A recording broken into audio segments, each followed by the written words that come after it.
এই ধর্মোপদেশটির শিরোনাম হল লাঠি এবং বর্ষা। আপনার হাতে কি আছে? শোনার সময় সমৃদ্ধ হন। অনুগ্রহ করে আপনার পাশের ব্যক্তিকে এই প্রশ্নটি জিজ্ঞাসা করুন, আপনার হাতে কি আছে? ঠিক আছে, আপনার অন্য পাশে থাকা ব্যক্তিকে জিজ্ঞাসা করুন, আপনার হাতে কি আছে? তো, আজ সকালের ধর্মোপদেশের শিরোনাম হল লাঠি এবং বর্ষা। আর যদি আপনার এই শিরোনাম পছন্দ না হয়, তবে সহজ শিরোনামটি নিন, আপনার হাতে কি আছে? আমরা দুটি ধর্মশাস্ত্রের অংশ দিয়ে শুরু করব। প্রথমটি যাত্রা পুস্তক ৮ অধ্যায় এবং ১৬ পদ থেকে, এবং তারপর আমরা যিহোশুয়ের ৮ অধ্যায় থেকে আরেকটি অংশ পড়ব। দয়া করে যাত্রা পুস্তক ৮ অধ্যায় ১৬ পদ দিয়ে শুরু করছি। যাত্রা পুস্তক ৮ অধ্যায় ১৬ পদ।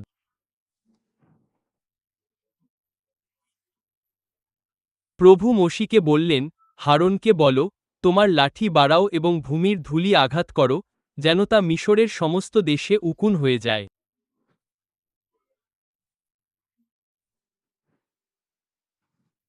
আসুন আমরা যিহোশুয়ের ৮ অধ্যায় এবং ১৮ পদটিও পড়ি। যিহোশুয়ের ৮ অধ্যায় এবং ১৮ পদ।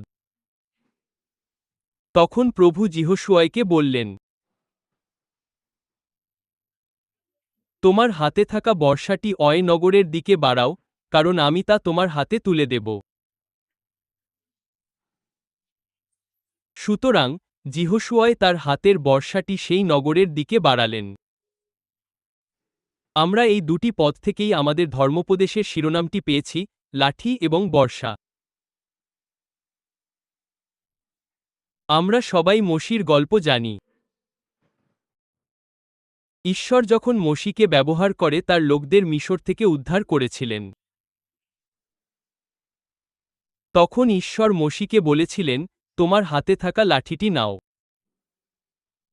এবং প্রতিবার মোশি যখন ফরৌনের সামনে যেতেন এবং লোকদের সাথে কথা বলতেন, ঈশ্বর বলতেন, তোমার লাঠি বাড়াও। এবং তিনি তাই করতেন। ঈশ্বর মহান চিহ্ন ও অলৌকিক কাজ করেছিলেন এবং তিনি তার লোকদের উদ্ধার করেছিলেন, তাদের মিশর থেকে বের করে এনেছিলেন এবং প্রতিজ্ঞাত দেশের দিকে নিয়ে গিয়েছিলেন। এমনকি সেই যাত্রাপথেও, মোশি যখন সেই লাঠি বাড়িয়েছিলেন, তখন বড় বড় অলৌকিক কাজ সম্পন্ন হয়েছিল। এবার যিহোশুয়ের কথা ভাবুন। যিহোশুয় ছিলেন মোশির সহকারী, মোশির অধীনে কর্মরত। ৪০ বছর ধরে মোশির অধীনে প্রশিক্ষণপ্রাপ্ত। তাই তিনি মোশির অধীনে প্রশিক্ষণ নিয়েছিলেন। এবং তিনি মোশিকে শুধু লাঠি ব্যবহার করতে দেখেছিলেন। লাঠি ব্যবহার করতে। কিন্তু খুব মজার বিষয় হল, যখন যিহোশুয়ের নেতৃত্বের হাল ধরার এবং লোকদের পরিচালনা করার সময় এলো, সেই প্রতিজ্ঞাত দেশ জয় ও অধিকার করার জন্য। আপনারা এবং আমি ধরে নিতে পারতাম যে যিহোশুয়াই হয়তো হাতে একটি লাঠি নিয়ে আসবেন।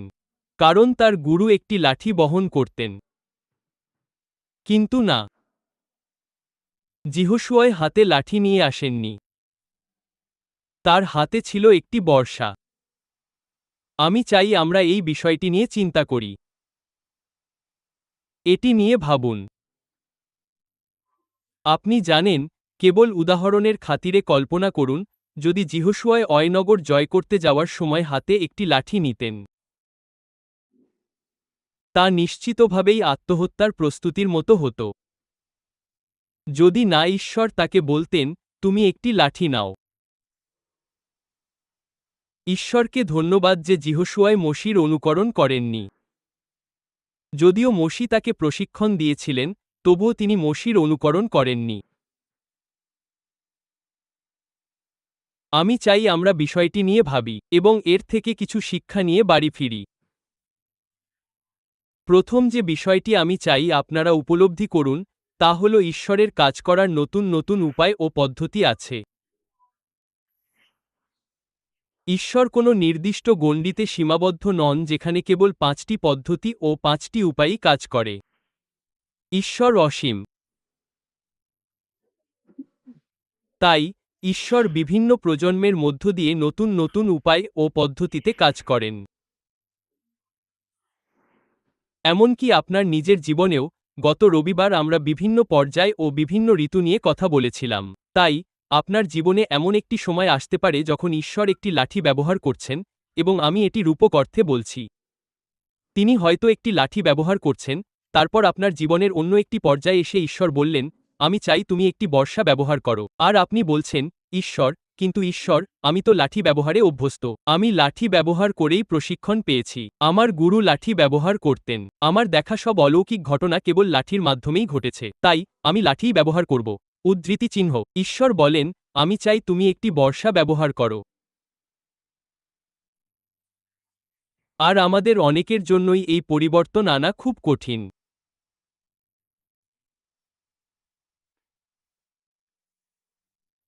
ঈশ্বরের নতুন কোনো পদ্ধতি বা উপায় গ্রহণ করা আমাদের জন্য কঠিন, কারণ আমরা আমাদের অতীত বা পুরনো উপায়টিকে আঁকড়ে ধরে রাখতে চাই।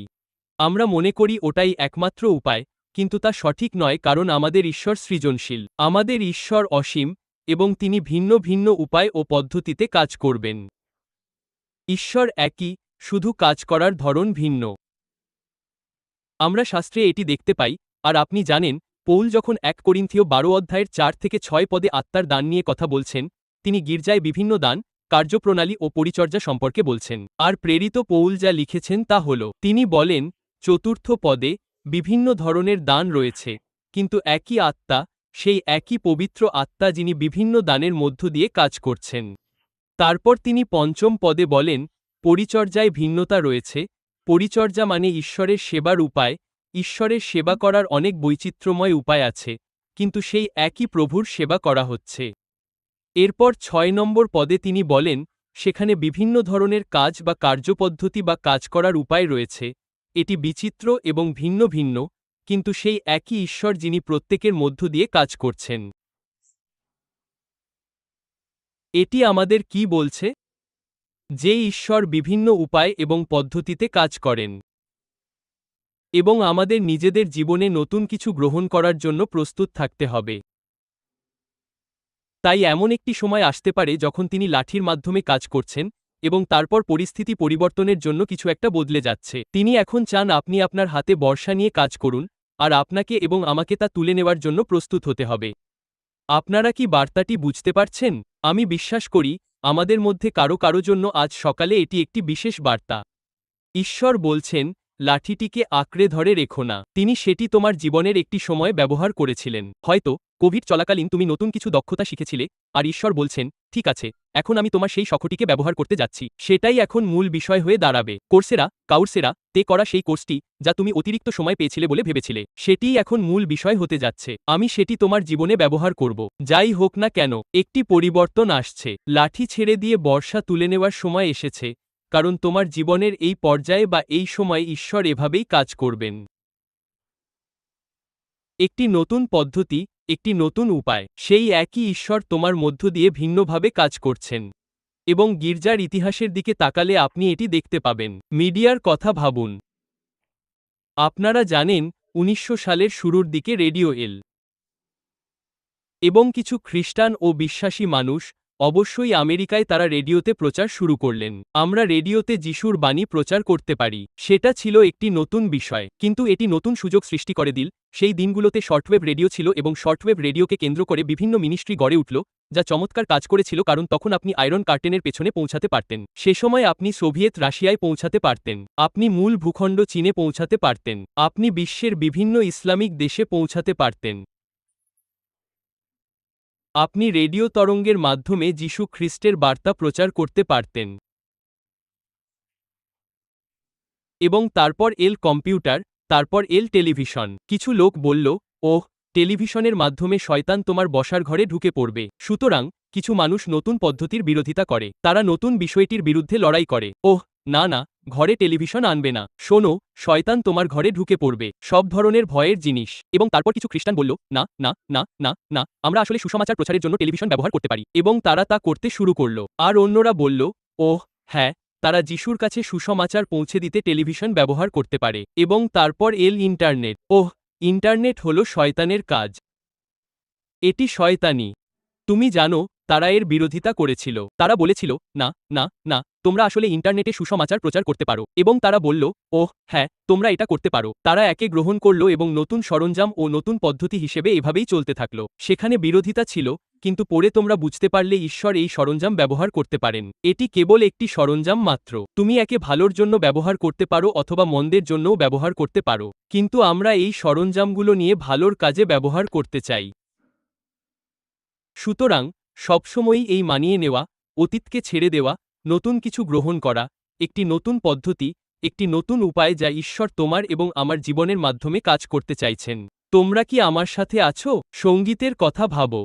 তুমি জানো, বাইবেলের যুগে অবশ্যই তাদের কাছে ডমরু ছিল, হয়তো তাদের কাছে হার্প ছিল, তারা হাততালি দিত এবং নাচত। তাদের কাছে কথা দেখানোর জন্য এলইডি পর্দা ছিল না, কোনো গানের বইও ছিল না। তাই কেবল স্বতঃস্ফূর্ত গান, একে অপরের কাছ থেকে শেখা এবং সেভাবে গান গাওয়া। তুমি জানো, পুরো বাইবেল জুড়ে এটাই ছিল তাদের কাজ। এবং আদি মণ্ডলীতেও জানো, তারা এভাবেই করত। তারা দলে দলে বসে কোরাস, গীতসংহিতা, স্তোত্র গাইত, তারা গান গাইত। 700 খ্রিস্টাব্দের দিকেই গির্জায় অর্গান বা পাইপ অর্গান চালু হয়। সেটা ছিল 1300 বছর আগের কথা। এখন কেউ কেউ বলবে, যদি তোমার অর্গান না থাকে তবে সেটা গির্জা নয়। 1 মিনিট দাঁড়াও। 700 খ্রিস্টাব্দে 1300 বছর আগে অর্গান চালু হয়েছিল। সেটা ছিল উপাসনার একটি রূপ, উপাসনার অনুষঙ্গ। এবং তারপর ধীরে ধীরে 800 খ্রিস্টাব্দে তারা মণ্ডলীতে এই উত্তর প্রত্যুত্তরমূলক গান গাইতে শুরু করে, যা ক্যাথলিক গির্জায় চালু হয়েছিল, এবং তারপর তুমি জানো সেখান থেকে এটি ছড়িয়ে পড়ে। সুতরাং তাদের এই উত্তর প্রত্যুত্তরমূলক গান ছিল। এবং 1500 সালে, প্রায় 700 বছর পরে, তারা স্তোত্র লিখতে শুরু করে। এবং তখনও স্তোত্র লেখার ক্ষেত্রে মানুষের ভিন্ন ভিন্ন দৃষ্টিভঙ্গি ছিল। জন ক্যালভিন এবং এরা দুজন মহান ধর্মতত্ত্ববিদ, জন ক্যালভিন এবং মার্টিন লুথার। জন ক্যালভিন বলেছিলেন, যদি তুমি কোনো স্তোত্র লেখো তবে তা অবশ্যই শুধুমাত্র ধর্মগ্রন্থ থেকে হতে হবে। মার্টিন লুথার কিছুটা বেশি উদারমনা ছিলেন। তিনি বলেছিলেন, তুমি একটি স্তোত্র লিখতে পারো যতক্ষণ তা ধর্মগ্রন্থের কথা বলে। এটি ধর্মগ্রন্থের হুবহু শব্দ হতে হবে এমন কোনো কথা নেই। সুতরাং দুজন ধর্মতাত্ত্বিক স্তোত্র কিভাবে লিখতে হবে তা নিয়েই ভিন্ন মত পোষণ করতেন। তাই তারা নতুন এই সংগ্রামকে আলিঙ্গন করার চেষ্টা করেছিলেন। এবং তারপর আপনি জানেন, 1700 ও 1800 দশকে এই সুন্দর স্তোত্রগুলোর কয়েকটি লেখা হয়েছিল, যা আমরা আজও গাই। এবং শুধু একটু চিন্তা করে দেখুন, যেমন O for a thousand tongues to sing, এটি 1740 এর দশকের। এটি 1740 সালে লেখা হয়েছিল। Amazing grace 1772, rock of ages 1776, all hail the power of, এবং ওহ হোয়াট আ ফ্রেন্ড, দুঃখিত, there is a fountain filled with blood 1772, all hail the power of Jesus name 1779, what a friend we have in Jesus 1855, stand up for Jesus 1858, sweet hour of prayer 1859। সবই সেই সময়কালে পুনর্জাগরণের সময় লেখা হয়েছিল। এবং আমরা আজও সেগুলো গাই। গির্জা শিখছিল। গির্জায় উপাসনার ধরন বদলে যাচ্ছিল। এবং তারপর আসে 1960 ও 1970 এর দশক, যখন মার্কিন যুক্তরাষ্ট্রে হিপি আন্দোলন ছড়িয়ে পড়ে। সেখানে এক পুরো তরুণ প্রজন্ম ছিল যারা জীবন থেকে বিচ্ছিন্ন হয়ে পড়েছিল এবং স্থায়ীভাবে স্বপ্নের জগতে বাস করতে মাদকের পথে পা বাড়িয়েছিল। আর আপনি জানেন, আমেরিকার পশ্চিম উপকূলে চাক স্মিথ নামে একজন যাজক ছিলেন, যিনি ক্যালভারি চ্যাপেল শুরু করেছিলেন। তিনি ক্যালিফোর্নিয়ার উপকূলে এই মানুষদের কাছে প্রচার শুরু করেন। তারা সবাই, আপনি জানেন, নেশায় বিভোর ছিল এবং রক সঙ্গীতের প্রতি আসক্ত ছিল। তিনি প্রচার শুরু করলেন। তারা পরিত্রাণ পেল। পরবর্তীতে এটি জেসাস মুভমেন্ট বা যিশু আন্দোলন নামে পরিচিতি পায়। তারা সবাই পরিত্রাণ পেয়েছিল, কিন্তু তারা প্রথাগত অর্গান বাজানো গির্জার সাথে খাপ খাইয়ে নিতে পারছিল না।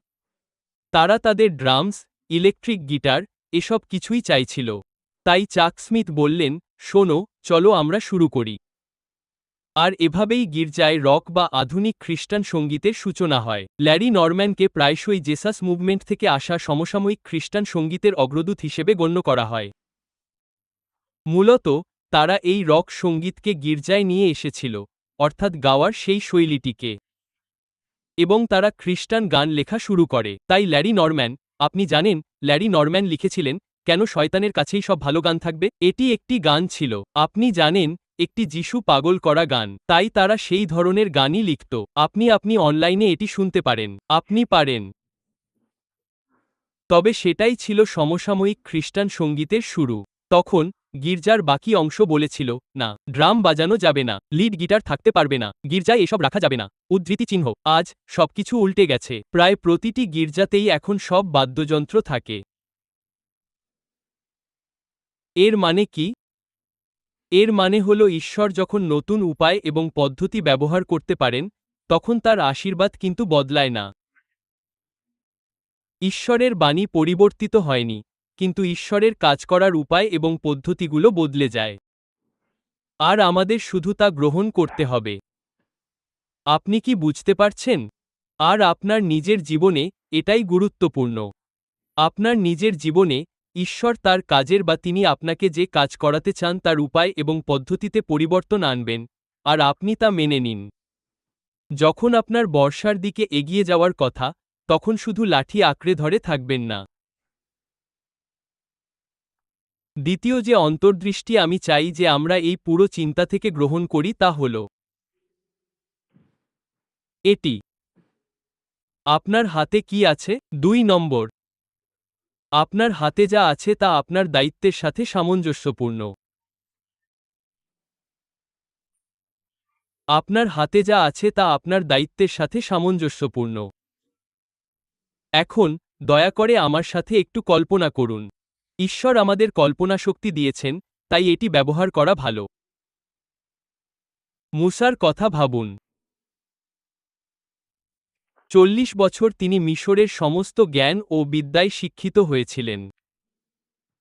তাই আমি জানি না তার কতগুলো পিএইচডি ছিল। প্রশিক্ষিত, সুপ্রশিক্ষিত।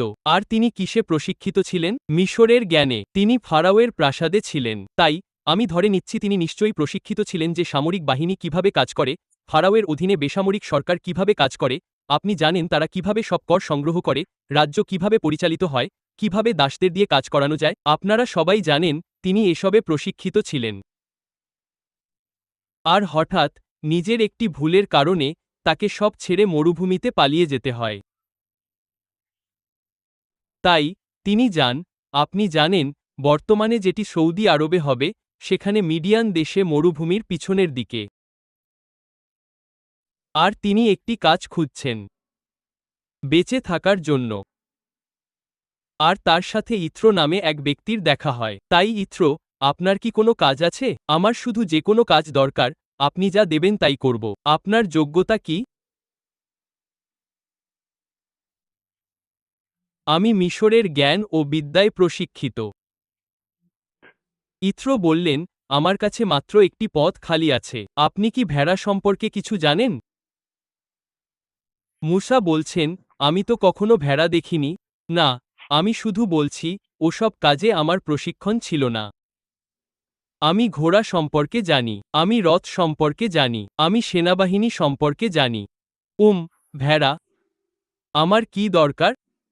যাও একটা লাঠি খুঁজে আনো, একটা লাঠি খুঁজে বের করো। আমি কল্পনা করতে পারি মুসা বলছেন, আরে আমাকে একটা লাঠি খুঁজতে হবে, আমাকে একটা লাঠি খুঁজে পেতে হবে। উদ্ধৃতি চিহ্ন। সে লাঠি খুঁজতে বের হলো। সে একটা লাঠি পেল। ইথ্রোর কাছে ফিরে এসে বলল, ঠিক আছে, আমি রাজি। আমি তোমাকে 50টা ভেড়া দিচ্ছি। যাও এগুলো দেখাশোনা করো। উদ্ধৃতি চিহ্ন। আর তাই মুসা হাতে লাঠি নিয়ে ভেড়া চড়ানোর কাজে সময় কাটাচ্ছেন। তিনি কি এর জন্য প্রশিক্ষিত ছিলেন? না, কেবল বেঁচে থাকার জন্য এটা করছিলেন। হাতে লাঠি নিয়ে ভেড়া দেখাশোনা করছেন। তিনি নিশ্চয়ই এই ঝোপের পাশ দিয়ে বহুবার গিয়েছেন। কিন্তু একদিন এই ঝোপটিতে আগুন জ্বলে উঠল। আর তিনি ঈশ্বরের কণ্ঠস্বর শুনতে পেলেন। আমি সব বিস্তারিত বলছি না, তবে ঈশ্বর বললেন, মুসা, তোমার হাতে কি আছে?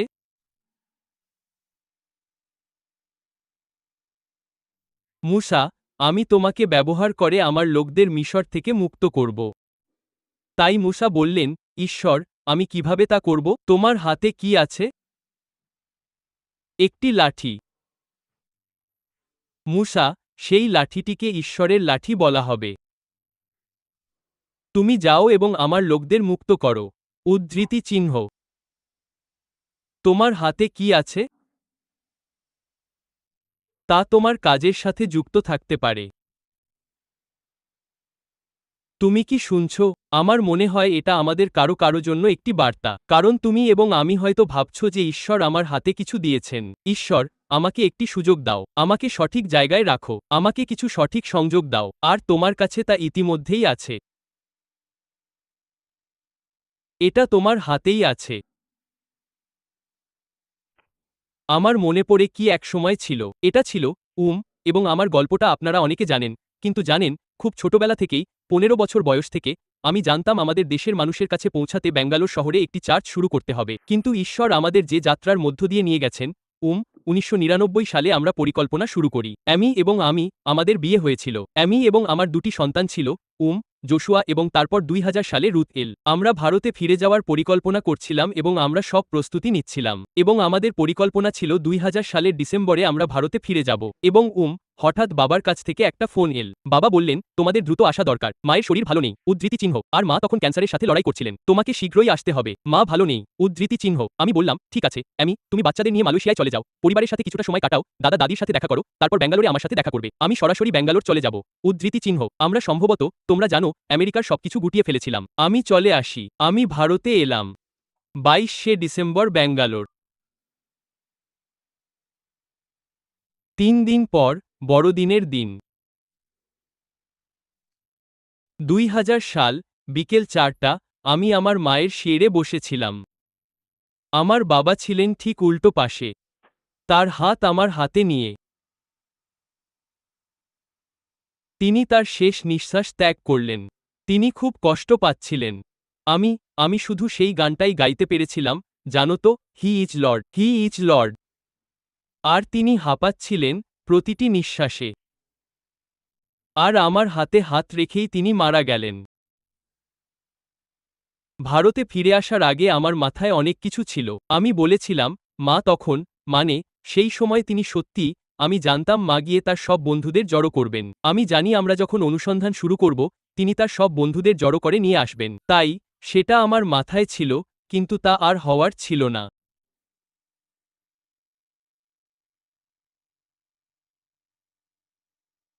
আমরা অ্যামিকে ফোন করলাম। আমরা সবাই এলাম। বোন, আমাদের অন্ত্যেষ্টিক্রিয়া সম্পন্ন হলো। আর আমরা এখানে ছিলাম। আমি ভাবছিলাম, ভারতে জীবন শুরু করার কি এক উপায়। এই স্বপ্ন শুরু করার কি উপায়, শেষকৃত্য দিয়ে?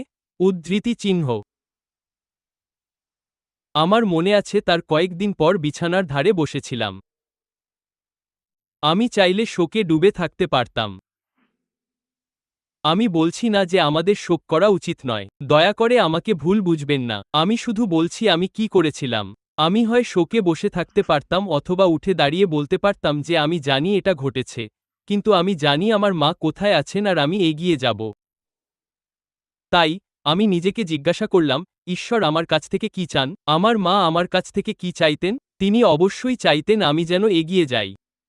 তাই, যখন আমি জায়গা খুঁজতে শুরু করলাম, আমরা এখানে একটা চার্চ শুরু করতে এসেছি, আমরা চার্চ শুরু করব। জায়গা খুঁজছিলাম আর পারছিলাম না। জানো তো, সেই দিনগুলোতে আমি অনেকদিন দূরে ছিলাম, তাই খুব বেশি মানুষকে চিনতাম না। আমরা কোনো জায়গা খুঁজে পাচ্ছিলাম না এবং জানুয়ারিতে আমি প্রার্থনা করছিলাম। আমি বললাম, ঈশ্বর, আপনি জানেন আমরা কিভাবে এই গির্জা শুরু করব। এবং আমি প্রভুকে বলতে শুনলাম, তোমার কাছে কি আছে? তোমার হাতে কি আছে? তখন আমরা আমার বাবার বাড়িতে ছিলাম। আমরা সবেমাত্র ফিরে এসেছি, তাই আমরা সেখানেই থাকছিলাম। আমি আমার বাবার বাড়িতে থাকছিলাম। তাই, আমি বাবাকে জিজ্ঞাসা করলাম, আমরা কি এখানেই গির্জা শুরু করতে পারি? আমি তাকে জিজ্ঞাসা করলাম এবং তিনি বললেন, অবশ্যই। আর এভাবেই আমরা শুরু করেছিলাম। কখনো কখনো আমরা ভাবি, ওহ, আমাকে এই বড় জায়গাটি নিতে হবে। আমাকে এটা করতে হবে। আমিও এমনটাই ভাবছিলাম, আর সেটা আমার চিন্তার অংশ ছিল। কিন্তু যখন ঈশ্বর বললেন, তোমার যা আছে তা দিয়েই শুরু করো, সেটাই ছিল আমার কাছে যা ছিল। এবং আমি আপনাদের মধ্যে কয়েকজনের উদ্দেশ্যে এটাই বলতে চাই। আপনার হাতে যা আছে তা আপনার দায়িত্বের সাথে সংযুক্ত। আপনি এখন যেখানে আছেন তা আপনার দায়িত্বের সাথে সংযুক্ত। আপনি যে অল্প কয়েকজনকে চেনেন, তারাই আপনার দায়িত্বের জন্য প্রয়োজনীয় যোগাযোগ। আপনার হাতে যা আছে তা আপনার দায়িত্বের সাথে সংযুক্ত। সেটা দিয়েই শুরু করুন। আপনারা কি বুঝতে পারছেন? বসে বসে অপেক্ষা করার চেয়ে, আমি জানি না, আমার কিছু বড় কিছু ঘটার দরকার। আপনার যা আছে তা দিয়েই শুরু করুন। সেটার দিকে মনোযোগ দিন।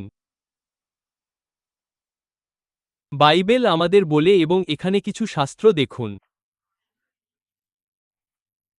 ইফিসীয় 4 অধ্যায় 7 পদে বলা হয়েছে, প্রত্যেককে এখানে বসে থাকা প্রত্যেক ব্যক্তিকে খ্রিস্টের দানের পরিমাপ অনুযায়ী অনুগ্রহ দেওয়া হয়েছে। এর মানে হল, খ্রিস্টের দানের একটি পরিমাপ আছে এবং প্রত্যেকের জীবনে অনুগ্রহ ছিল। আপনার যা আছে তা দিয়েই শুরু করুন। হয়তো এই সময়ে ঈশ্বর আপনার মধ্যে এমন একটি দান এবং অনুগ্রহ জাগিয়ে তুলছেন যা আপনি কখনো ভাবেননি যে অস্তিত্ব আছে। সেটা দিয়েই শুরু করুন, শুধু সেটার সাথেই এগিয়ে যান। আপনার যা আছে তা দিয়েই শুরু করুন। 3 নম্বর, আপনি যখন কাজ করেন, ঈশ্বর তখন আপনার সাথে কাজ করেন। আপনি যখন কাজ করেন, ঈশ্বর তখন আপনার সাথে কাজ করেন। প্রতিবার যখন ঈশ্বর কিছু করাতে চেয়েছেন, তিনি বলেছেন, মোশি, লাঠিটি বাড়িয়ে দাও। তিনি বলেননি, মোশি, শুধু বসে থাকো, আমিই এটা করব। না, মোশি, আমি চাই তুমি যাও, যাও লাঠিটি বাড়িয়ে দাও। মানে, কেন? আপনি যখন কাজ করেন, ঈশ্বর তখন কাজ করেন। 1 করিন্থীয় 3:9 আমরা এই শাস্ত্রটি জানি। পৌল বলেছেন, আমরা ঈশ্বরের সহকর্মী। আমরা ঈশ্বরের সহকর্মী। আপনাকে কাজ করতে হবে, আপনাকে পদক্ষেপ নিতে হবে, এবং তখনই ঈশ্বর পদক্ষেপ নেবেন। আপনাকে এগিয়ে আসতে হবে, ঈশ্বর আপনার সাথে এগিয়ে আসবেন। এবং আমি আপনাদের একের পর এক গল্প বলতে পারি। আমরা যে গির্জাগুলো শুরু করেছি, তার প্রায় সবগুলোর পেছনেই কোনো না কোনো গল্প আছে। আমি এই গল্পটা বলবো। জানেন তো, 2001 সালে এপিসি ব্যাঙ্গালোরে ছোট দল শুরু করার পর, আমাদের এক বন্ধু এসে বললেন, এই যে, ডেল্লাকাট্টা নামে একটা জায়গা আছে। এটা ম্যাঙ্গালোর থেকে প্রায় 12 কিলোমিটার দূরে এবং সেখানে অনেক মেডিকেল কলেজ তৈরি হচ্ছে। সেখানে কোনো গির্জা নেই, শিক্ষার্থীরা সেখানে আসছে। আপনার সেখানে গিয়ে একটি গির্জা শুরু করা উচিত। তাই তিনি আমাদের সেই তথ্য দিয়েছিলেন। আমি তার আগে সেই জায়গা সম্পর্কে কিছুই জানতাম না। ঠিক আছে, সেটা আমার মনে রেখেছিলাম। তারপর পরের বছর 2002 সালে তিনি আবার মনে করিয়ে দিলেন, হে, জানেন তো, আমি আপনাকে এই জায়গাটার কথা বলেছিলাম। আমাদের সেখানে একটি গির্জা শুরু করতে হবে। ঠিক আছে, কিন্তু আমরা কাউকে চিনি না। আমরা কখনো সেখানে যাইনি। তাই আমরা 3 জন রাতের বাসে করে রওনা দিলাম। আমরা সপ্তাহের মাঝামাঝি সময়ে গিয়েছিলাম। আমরা ডেল্লাকাট্টায় গিয়েছিলাম। আমি শুধু চারপাশে হাঁটছিলাম, সাধারণ কিছু বিষয় দেখছিলাম। কলেজ ক্যাম্পাসগুলো তৈরি হচ্ছিল। এমনভাবে হাঁটছিলাম যেন আমরা জায়গাটা চিনি। আমরা কিছুই জানতাম না, আমরা কাউকেই চিনতাম না। আমরা একটা ক্যাম্পাসে ঢুকেছিলাম, ভাবছিলাম কেউ আগ্রহী কি না, তার সাথে দেখা করা যায় কি না। তারপর আমরা হাঁটতে হাঁটতে শহরের কেন্দ্রস্থলের মতো এক জায়গায় পৌঁছালাম। আমি ওপরের দিকে তাকালাম এবং একটা ভবনের প্রথম তলায় দেখলাম একটা ভিডিও থিয়েটার। হ্যাঁ, গির্জা শুরু করার জন্য এটাই উপযুক্ত জায়গা। তাই আমি সেখানে গিয়ে লোকটিকে জিজ্ঞেস করলাম, কি ব্যাপার? এটি ছিল একটি ছোট হলো, প্রায় 50টি আসন ছিল। তারা ভিডিও দেখাতো এবং শিক্ষার্থীরা সিনেমা দেখতে আসতো। আমি বললাম, আমরা রবিবার এই জায়গাটা ভাড়া নিতে চাই। আপনার শো কখন শুরু হয়? শো 1টায় শুরু হয়। তাহলে আমরা কি 10টা থেকে 12টা পর্যন্ত ভাড়া নিতে পারি? ঠিক আছে। কিসের জন্য? আমরা গির্জার প্রার্থনা করতে চাই। আমরা তাকে টাকা দিলেই সে রাজি ছিল। তারপর ঠিক হলো আমরা এখানে একটি কনসার্ট করব এবং এরপর গির্জা শুরু করব। আমরা ফিরে আসছিলাম, শনিবারে একটি কনসার্ট করার কথা ছিল। আর সেই দিনগুলোতে আমাদের কনসার্টে শুধু একজন মানুষ গিটার বাজাতেন। জর্জ আমাদের উপাসনা পরিচালক ছিলেন, সাথে ছিল অ্যামি। এবং আমাদের একটি ছোট দল ছিল, তাই সরাসরি কনসার্টে জর্জি কে, স্যাম কেবল একটি গিটার নিয়ে। তাই আমরা তা করলাম। আমরা সেই সপ্তাহে কয়েকদিন আগে গিয়েছিলাম, সব জায়গায় পোস্টার লাগিয়েছিলাম এবং সেই দিনগুলোতে আপনি তা করতে পারতেন। আজকাল আমাদের অনেক বিধিনিষেধ আছে, কিন্তু তখন পোস্টার লাগিয়েছিলাম সরাসরি কনসার্ট জর্জি কে, স্যাম। এবং আপনি জানেন, সেই অডিটোরিয়াম নয় ছোট হলে প্রায় 25 জন শিক্ষার্থী উপস্থিত হয়েছিল। এবং জর্জি তার গিটার নিয়ে প্রায় 1 ঘন্টা মন প্রাণ উজাড় করে গেয়েছিলেন। এবং আমি প্রচার করলাম, যিশুকে গ্রহণ করার আহ্বান জানালাম। আমি বললাম পরের দিন আবার আসতে। পরের দিন 2 জন বা 3 জন শিক্ষার্থী এসেছিল। কিন্তু আমরা প্রতি সপ্তাহান্তে এটি চালিয়ে গেলাম। 2 জন করে যেত, রাতের বাসে করে যেত, সেবা করত এবং ফিরে আসত। চার্চের মানুষজন। কিন্তু ঈশ্বর আশ্চর্যজনক সব কাজ করেছিলেন। আমার মনে থাকা সবচেয়ে অসাধারণ গল্পগুলোর মধ্যে একটি ছিল, জানেন, একজন যুবক ছিল, সে ছিল মেডিকেল কলেজের ছাত্র। সে ঘটনাক্রমে একটার সিনেমার জন্য একটু আগে চলে এসেছিল। তাই সে ভুল করে চার্চের চলমান প্রার্থনার মাঝে এসে পড়েছিল। তাই না? এবং সে বসেছিল, সে শুনেছিল, তার ভালো লেগেছিল, সে পরের দিন আবার এসেছিল, সে পরের দিন ফিরে এসেছিল, তারপর সে যিশুর কাছে তার হৃদয় সমর্পণ করেছিল। আমি বিস্তারিত বলতে চাই না, তবে সে খ্রিস্টান পরিবার থেকে আসেনি। এবং সে এতই অনুপ্রাণিত হয়েছিল যে সে সেই মেডিকেল কলেজ ক্যাম্পাসে যিশুর কথা প্রচার করা শুরু করেছিল। এবং সময়ের সাথে সাথে, আপনি জানেন, সেই বন্ধুটি যে আমাকে বলেছিল, সে ছিল ডাক্তার, যে আমাকে এই ক্যাম্পাসের কথা বলেছিল, সে এবং তার স্ত্রী সেখানে চলে গিয়েছিল, সে সেই মেডিকেল কলেজগুলোর একটিতে চাকরি নিয়েছিল, এবং তাই সে সেই কাজের নেতৃত্ব দেওয়া শুরু করেছিল, এবং সেই কাজ বৃদ্ধি পেয়েছিল। এক পর্যায়ে ৪৫ জন শিক্ষার্থী জড়ো হয়েছিল সেই কাজে। এবং যে ছেলেটির কথা আমি বলেছিলাম যে ডাক্তার হয়েছিল, সে এখন নয়া দিল্লিতে একটি চার্চ পরিচালনা করছে। সে শুধু একটি সিনেমার জন্য আগে এসেছিল। আজ সে ঈশ্বরের সেবা করছে। এবং আজ, আপনি জানেন, আমি অনেক কিছু এড়িয়ে যাচ্ছি, কিন্তু এর মাধ্যমেই আমাদের এপিসি ম্যাঙ্গালোর জন্ম হয়েছে। সেখানে যাজক জন পল সেই চার্চের দায়িত্ব পালন করছেন। মূল কথা হলো এই, আপনি যখন পদক্ষেপ নেন, ঈশ্বরও পদক্ষেপ নেন। এমনকি যখন আপনি পদক্ষেপ নেন এবং জানেন না আপনি ঠিক কি করছেন। আমরা কি সেই এলাকায় কাউকে চিনতাম? কাউকেও না। এটি একটি পাগলাটে ধারণা ছিল। একটি ভিডিও থিয়েটার হলে চার্চ শুরু করা। পাগলাটে ধারণা। কিন্তু যখন আপনি পদক্ষেপ নেন, ঈশ্বরও পদক্ষেপ নেন। আমেন। সুতরাং, আমাদের মধ্যে কারো হাতে ছড়ি বা বর্ষা, যা থাকুক না কেন, আপনাকে এগিয়ে যেতেই হবে। ঈশ্বর পথ দেখাবেন। ৪ নম্বর, চতুর্থ বিষয়টি যা আমি চাই আপনারা এখান থেকে মনে রাখুন তা হল, বিরোধিতা বা অতীতের ব্যর্থতাকে নিজের পথে বাধা হতে দেবেন না। আমার সাথে বিষয়টি একটু ভেবে দেখুন। আবারও আমি একটু কল্পনাশক্তি ব্যবহার করছি। ঈশ্বরের সাথে মোশির সাক্ষাতের পর ঈশ্বর বললেন, মোশি, ঈশ্বরের লাঠিটি তোমার হাতে তুলে নাও। এই লাঠির মাধ্যমে আমি বড় বড় অলৌকিক কাজ দেখাবো। ফেরাউনের সামনে গিয়ে দাঁড়াও। কল্পনা করুন, প্রথমবার মোশি যখন ফেরাউনের প্রাসাদে ঢুকেছিলেন। হাতে তার সেই লাঠি। ফেরাউনকে মোশি বললেন, আমার লোকদের যেতে দাও। আমি জানি না মোশি প্রথমবার কি প্রত্যাশা করছিলেন। হয়তো তিনি ভেবেছিলেন ফেরাউন বলবে, হ্যাঁ, হ্যাঁ, তোমার লোকদের নিয়ে চলে যাও। আমি জানি না, কিন্তু ফেরাউনের হৃদয় কঠোর ছিল। সে বলল, না, আমি এদের যেতে দেব না। তখন মোশি ঈশ্বরের শরণাপন্ন হলেন। ঈশ্বর, এখন আমি কি করব? ঈশ্বর বললেন, লাঠিটি ছুঁড়ে দাও। আপনি কল্পনা করতে পারেন, মোশি নিশ্চয়ই খুব উত্তেজিত ছিলেন। ফেরাউনকে দেখিয়ে দিই আমি কে এবং কে আমার সাথে আছে। তিনি লাঠিটি ছুঁড়ে দিলেন আর সেটি সাপ হয়ে গেল। ফেরাউন তার জাদুকরদের দিকে ফিরল। তারা সবাই তাদের লাঠি ছুঁড়ে দিল, এবং সেগুলোও সাপ হয়ে গেল। সেই মুহূর্তে মোশির প্রতিক্রিয়া কি ছিল? আমি জানি না। হতাশ হয়ে তিনি নিশ্চয়ই ঈশ্বরের কাছে কাতর প্রার্থনা করেছিলেন, সাহায্য করো ঈশ্বর, তুমি তো আমাকে এ কথা বলনি। অর্থাৎ, লাঠিটি সাপ হয়েছে ঠিকই, কিন্তু জাদুকররাও একই কাজ করতে পারছে। এখন আমি কি করব? ঈশ্বর বললেন, শান্ত হও এবং দেখো কি হয়। মোশির লাঠিটি অন্য সব লাঠিকে গিলে ফেলল।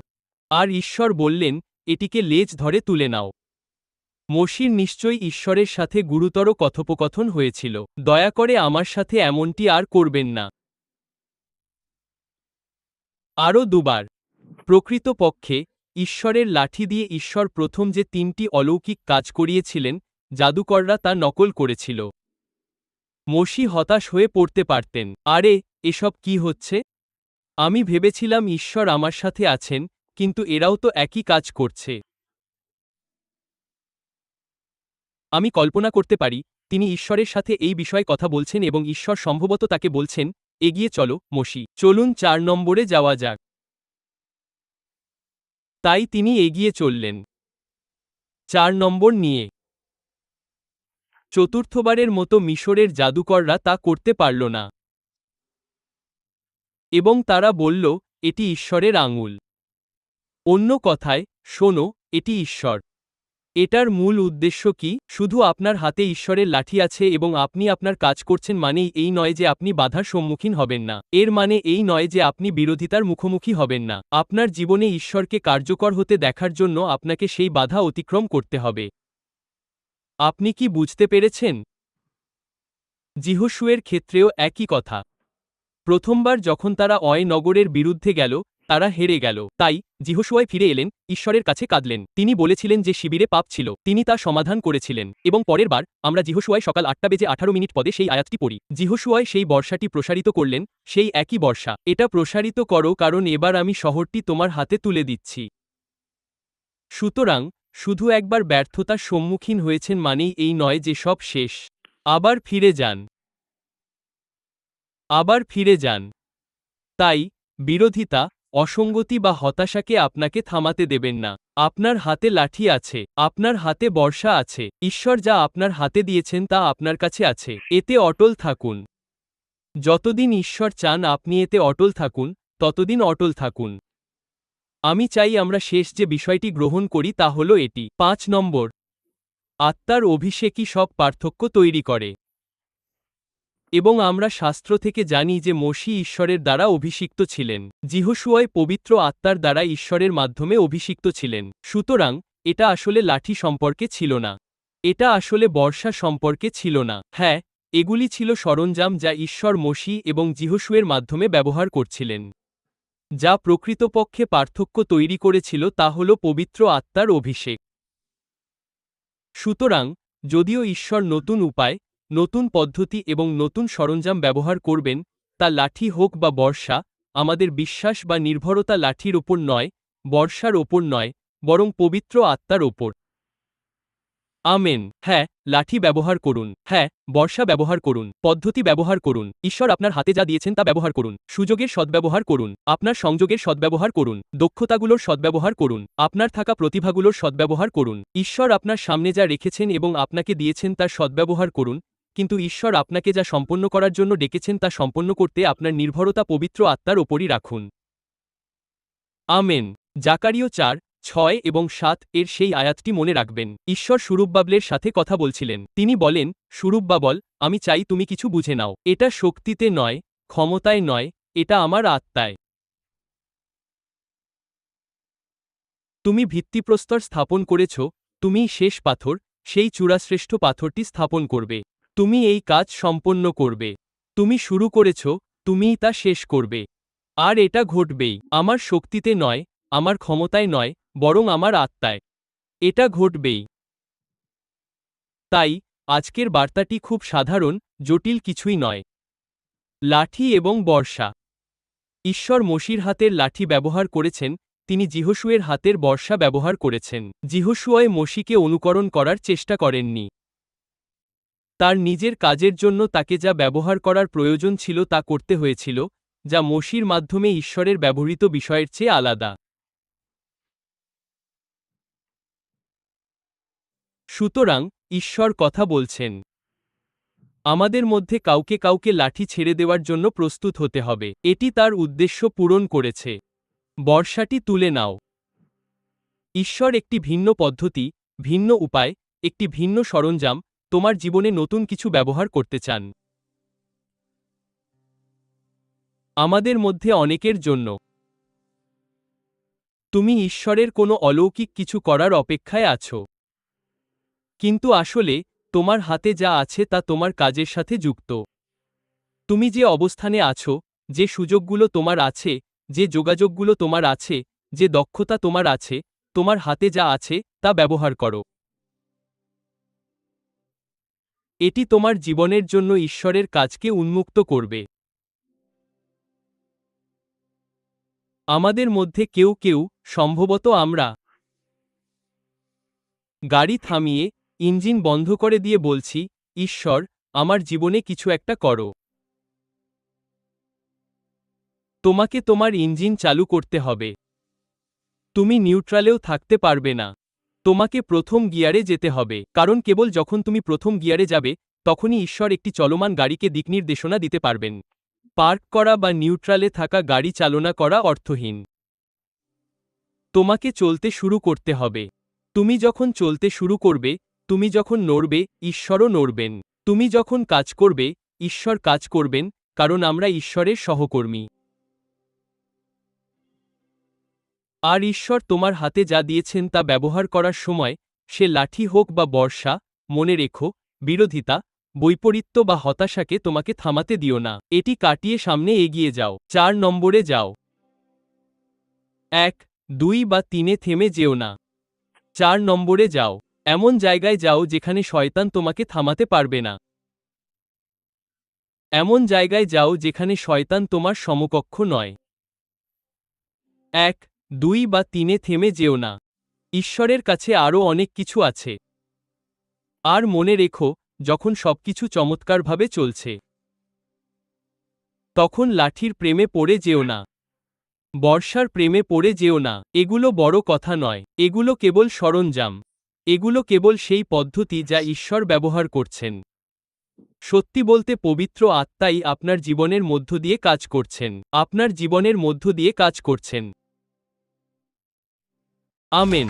শোনার জন্য আপনাকে ধন্যবাদ। আমরা বিশ্বাস করি এই বার্তাটি আপনার জন্য আশীর্বাদস্বরূপ ছিল। আরও বিনামূল্যের রিসোর্স যেমন ধর্মোপদেশ, নোট এবং বইয়ের জন্য অনুগ্রহ করে apcwo.org ভিজিট করুন। ব্যাঙ্গালোরের এপিসি বাইবেল কলেজ সম্পর্কিত তথ্যের জন্য apcbibalsolje.org ভিজিট করুন। অ্যাপল বা গুগল প্লে স্টোর থেকে অল পিপলস চার্চ ব্যাঙ্গালোর অ্যাপটি ডাউনলোড করতে ভুলবেন না।